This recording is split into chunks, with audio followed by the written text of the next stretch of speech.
अन्न आणि नागरी पुरवठा विभागाने सध्या अहमदनगर जिल्ह्यातील सर्व रेशन कार्ड धारकांना ई-केवायसी सक्ती केली असून दिनांक 30 जून 2024 पर्यंत ई-केवायसी न केल्यास संबंधितांचे रेशन बंद करण्याचा जाचक निर्णय घेतला आहे। रेशनवरील धान्य बंद होण्याच्या भीतीनं रेशन कार्ड धारक रेशन दुकानात हेलपाटे मारत आहेत। तिथे केवायसीसाठी तासोनतास उभे राहावं लागत आहे। संपूर्ण कुटुंबालाच केवायसी सक्ती करण्यात आली आहे। त्यामुळे अनेक वृद्ध, दिव्यांग, रुग्ण, लहान मुले, महिलांना मोठा त्रास सहन करावा लागत आहे। सध्या राज्य विधिमंडळाचे अधिवेशन सुरू असून आमदार रोहितदादा पवार यांच्या माध्यमातून रेशन कार्ड धारकांच्या व्यथा विधानसभेत मांडण्यात येतील।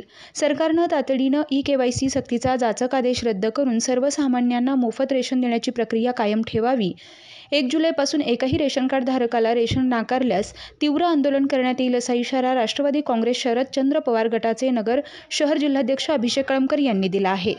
आज जिल्हाधिकारी कार्यालयावर राष्ट्रवादी काँग्रेस शरदचंद्र पवार पक्षाच्या वतीने आम्ही सर्वजण, सर्व पदाधिकारी, महिला पदाधिकारी, सर्व आमचे ज्येष्ठ असतील, सगळ्यांनी निवासी जिल्हाधिकारी कलेक्टर साहेबांची या ठिकाणी भेट घेतली आहे। विषय असा आहे की रेशन कार्ड धारक जे आहेत त्यांच्यावर जी ई-केवायसीची सक्ती आहे त्याला 30 जून ही तारीख डेडलाईन दिलेली आहे आणि या तारखेमध्ये त्यांनी त्यांचं थंब प्रिंट देऊन त्याच्यामध्ये आधार कार्ड लिंक करून हे सगळे काही जो प्रोसेस आहे हा पूर्ण करावा असं ह्या गोरगरिबांवर जाचक अटी राज्य शासनाने त्यांचं परिपत्रक काढून त्याच्या राज्य सरकारचा जो अन्न पुरवठा विभाग आहे यांनी या जाचक अटी लावलेल्या आहेत। आणि आपण बघू शकतो की नगरमध्ये सर्व भिंगर शहर असेल, केडगाव असेल, नगर शहर असेल, नागापूर बोलेगाव असेल, या संपूर्ण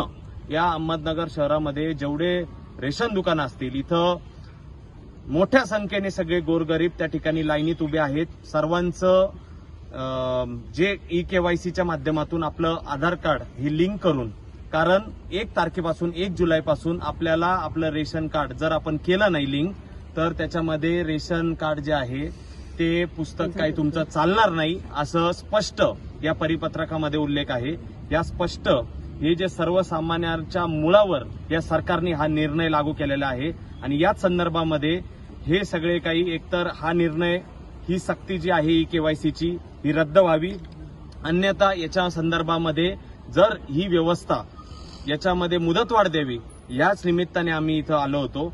निराधार लोक असतील, ज्येष्ठ नागरिक असतील, गोरगरीब असतील, याच्यासाठी हा सगळा जो विषय आहे हा त्यांच्यासाठी अडीअडचणीचा ठरतोय। बऱ्याच जणांना तिथं अक्षरशः त्यांना उद्धट प्रकारची भाषा वापरली जाते। त्याच्यामध्ये त्यांना त्यांचं रेशन कार्ड फेकून दिल्याची घटना देखील समोर आलेली आहे। तर आमचं एवढंच म्हणणं आहे, याच्यामध्ये गोरगरिबांवर अन्याय झाला नाही पाहिजे। राज्य सरकारला जसं त्यांनी आरक्षणाच्या संदर्भामध्ये सर्वेक्षणासाठी राज्य सरकारचे कर्मचारी नेमले होते, तसेच गोरगरिबांच्या घरी जाऊन त्यांनी हा सर्व केवायसी काय त्यांची ई-केवायसी करायची असेल, त्यांना लिंक करून घ्यायचं असेल, कारण गरीब जनता यांना ह्या सगळ्या काही गोष्टी माहिती नसतात। बरेच जण पेपर वाचत नसतात, बरेच जण निर्णय कसा लागू झालाय फक्त त्यांना एक माहिती आहे की 30 जूनला आपल्याला ही मुदत आहे, याच्यामध्ये ही मुदत संपल्यानंतर आपल्या रेशन कार्डचा काही उपयोग राहणार नाही। तर याच संदर्भामध्ये आम्ही आलेलो कलेक्टर साहेबांना भेटलो आणि जर 1 जुलैपासून याच्यात आमचं जी मागणी आहे जनतेच्या वतीने, जनतेच्या व्यथा घेऊन, गोरगरिबांच्या व्यथा घेऊन आम्ही या ठिकाणी भेटलेलो आहेत। या जर आमची जी निवेदनाद्वारे जी मागणी आहे त्याच्यामध्ये जर सुधारणा झाली नाही, त्या संदर्भामध्ये अन्न पुरवठा ज्या अधिकारी मॅडम आहेत त्यांना सुद्धा भेटलेलो आहेत, त्यांनी त्वरित याच्यावर स्थगिती आणावी किंवा मग सुधारित त्याला मुदतवाढ देऊन आणि जी पण व्यवस्था ज्याच्यामध्ये अन्याय होतोय गरिबांवर, ही व्यवस्था सुधारण्यासाठी यांनी त्वरित आढावा बैठक घेऊन याच्यामध्ये निर्णय लागू करावा अशी राष्ट्रवादी काँग्रेस पक्षाच्या वतीने, शहर राष्ट्रवादी काँग्रेस पक्षाच्या वतीने आम्ही या ठिकाणी मागणी करतो।